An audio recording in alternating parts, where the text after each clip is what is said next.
ప్రత్యామ్నాయ విత్తనాలు ఎందుకు పంపిణీ జరగలేదు?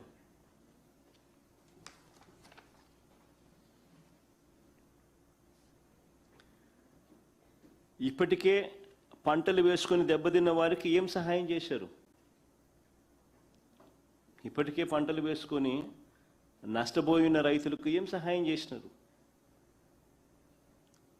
వర్షపాతం జూలై చివరి నాటికి -52% లోటు ఉంటే అలాంటి పరిస్థితుల్లో డ్రౌట్ మానిటరింగ్ సెంటర్స్ పూర్తి స్థాయిలో యాక్టివేట్ అయి ఉండాలి. డిస్ట్రిక్ట్ అగ్రికల్చర్ కంటింజెన్సీ ప్లాన్స్ పూర్తిగా యాక్టివేట్ అయి ఉండాలి. క్రైసిస్ మేనేజ్మెంట్ ప్లాన్స్ అమల్లోకి వచ్చి ఉండాలి. ప్రతి జిల్లా డ్రౌట్ కంటింజెన్సీ సెల్ ప్రతి జిల్లాలోనూ ఏర్పాటు అయి ఉండాలి. కంటింజెన్సీ ప్లాన్ ప్రకారం drought resilient short duration seed stock కూడా పంపిణీ కూడా రైతులకు అయి ఉండాలి.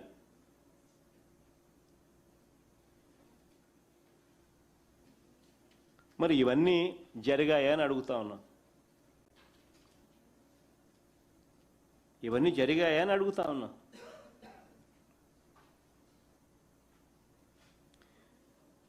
మరి తీరా ఇప్పుడు ఆగస్ట్ అయిపోవస్తా ఉంది. ఈరోజు ఆగస్టు 26, ఆగస్టు కూడా అయిపోవస్తుంది. సెప్టెంబర్ 15కి ఎలాగో వర్షాలు కూడా పడవు. ఇంకా తర్వాత మీరు ఏమి ఇచ్చినా ఏం లాభం అండి? ఎవరికి ఉపయోగం?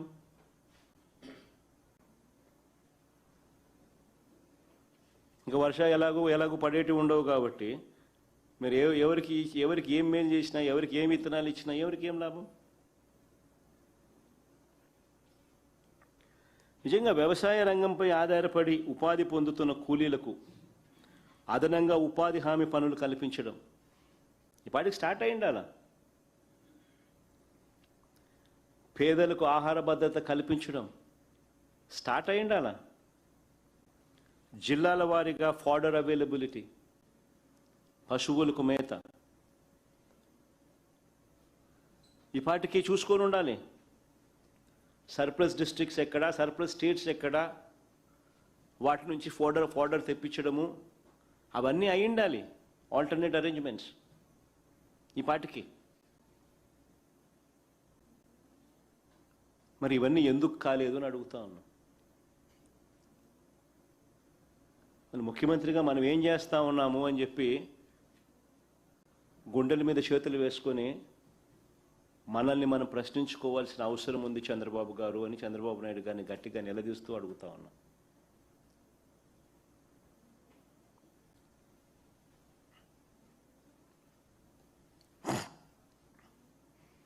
రెండో సబ్జెక్టులోకి పోదాం.